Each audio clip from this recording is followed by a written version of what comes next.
morning, good afternoon, good evening. Zimbabweans have been circulating videos of Mnangagwa promising that he would not violate the constitution and extend his stay in office beyond the stipulated maximum 2 5-year terms. And rightly so too, because the party has come up with a resolution saying he should stay until 2030. Here is a promise he gave to CNN. I think it was in 2018 when he was there for the UN General Assembly meetings.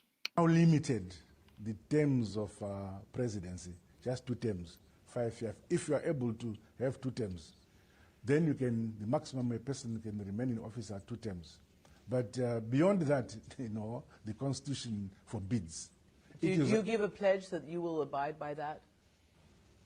Would like to entrench constitutionalism in Zimbabwe.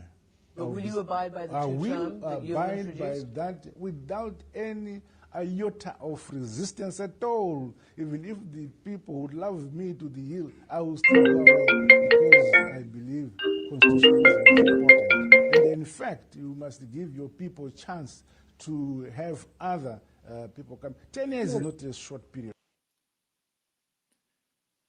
Well. I think many people would like him to believe that. The honest truth is, very few do believe him. This is after the Zanu PF party resolution.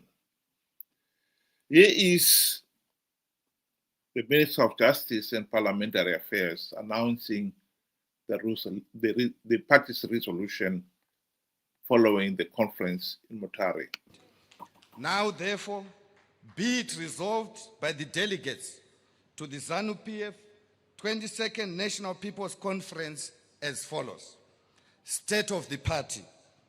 On the state of the party, that whereas the 21st National People's Conference of Zanu PF held on 26 October 2024 in Bulawayo resolved as follows.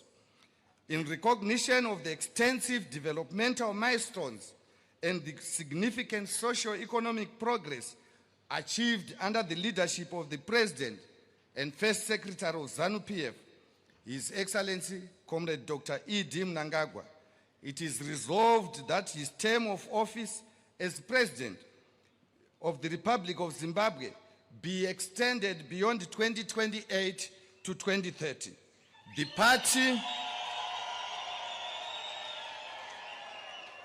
The party and government are therefore directed to initiate the requisite legislative amendments to give full effect to this resolution to ensure continuity, stability, and the sustained transformation of the nation.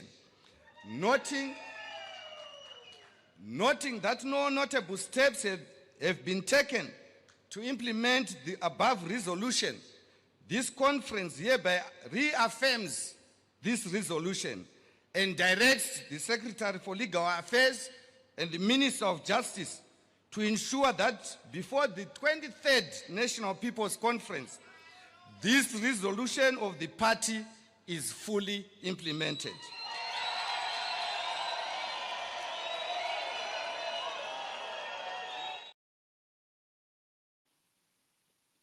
The nation already knows that passing the resolution in Bulawayo last year had costed the party a lot of time and money a lot of hands had to be greased, costing millions of dollars. And of course, the party failed to do anything about it because, unfortunately, the spanner was thrown in the works by the likes of Blessed Geza, when in January he dismissed the whole 2030 agenda as bullshit. And Mnangagwa and his cronies spent the rest of the time going through bribing war veterans and other key party officials to re-endorse this resolution. Many of the war veterans got cars, had houses built for them, but the overwhelming majority, all they ever got was a bicycle. And meanwhile, the regime was to spend a lot of money bribing other key officials, like the army. A total of 700 new vehicles would be bought for the army officers. Party members or the various chairpersons of the Zanu PF Women's League, Youth League, and so forth received new vehicles too. All the 300 Zanu PF Central Committee members also received new vehicles, etc., etc. It must have costed Mnangagwa and his cronies at least $100 million to achieve this. And now that the party has reaffirmed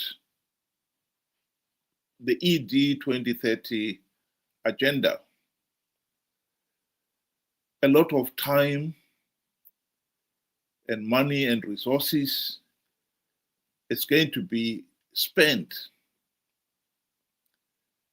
in making sure that Parliament and the party remains on course on this issue.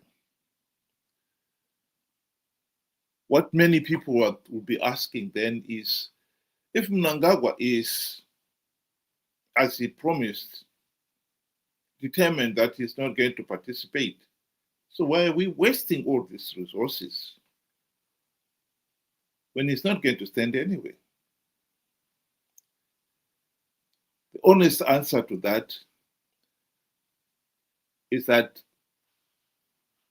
he is going to break his promise. This will not be the first time he's broken his promise.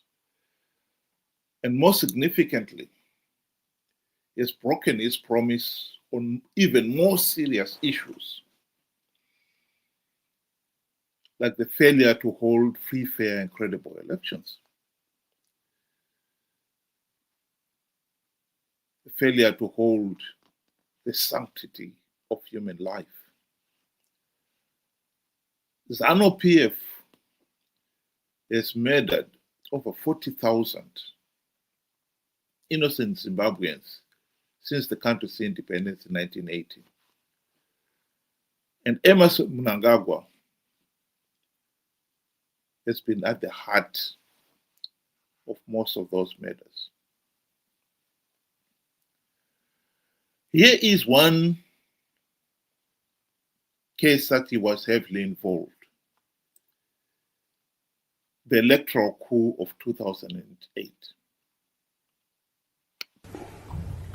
I also know that Mugabe conceded defeat in 2008. He phoned Mbeki and Obasanjo to concede defeat. I hope that Thabo Mbeki and Obasanjo will one day make that public. But one of them, I won't say which one, told me that Mugabe phoned them that Saturday night and said, look, I lost the election and I concede defeat. And I know that Mugabe stuck to his guns, was prepared to go. His wife was since bags packed to go somewhere on the following day when Mnangagwa and Chiwenga approached him and said, you stay where you are.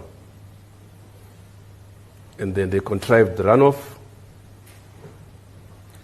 sadly with the help of South Africa.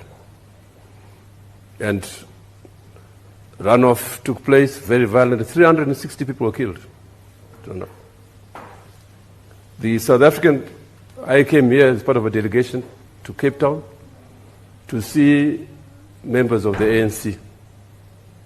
I don't want to mention names, they're my friends. I saw them, and through them, a cabinet committee subcommittee of South African cabinet was set up on the Zimbabwe issue. It was on the basis of that cabinet committee that South Africa did not recognize the runoff.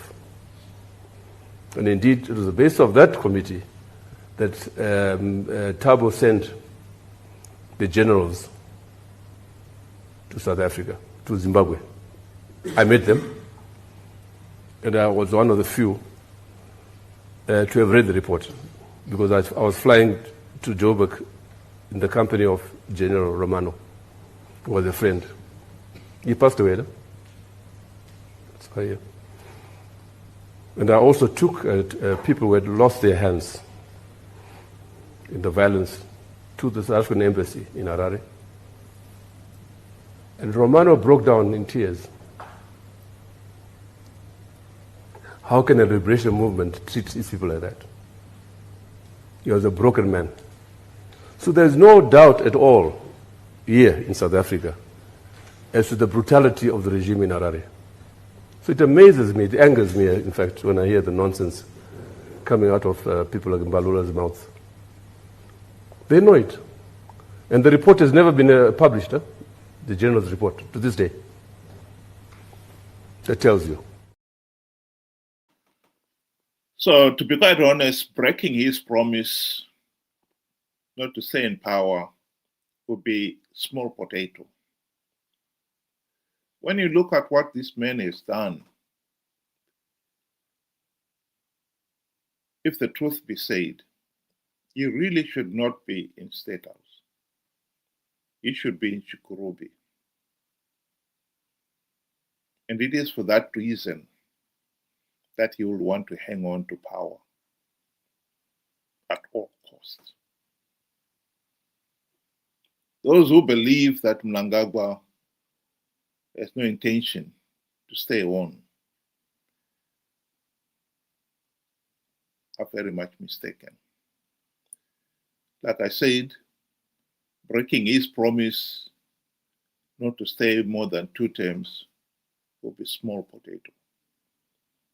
This man has broken other more serious promises in his political career.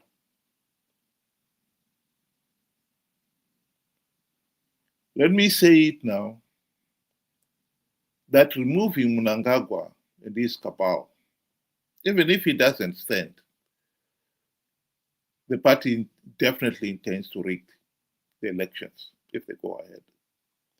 Removing him and his cabal, now that he has become filthy rich and is able to bribe all those around him in parliament, in the judiciary, ZEC, police, army, you name it, it's not going to be a walk in the park. And the people of Zimbabwe must accept that reality. and brace themselves for a real tough fight. Think about it. Thank you very much. Have a good afternoon.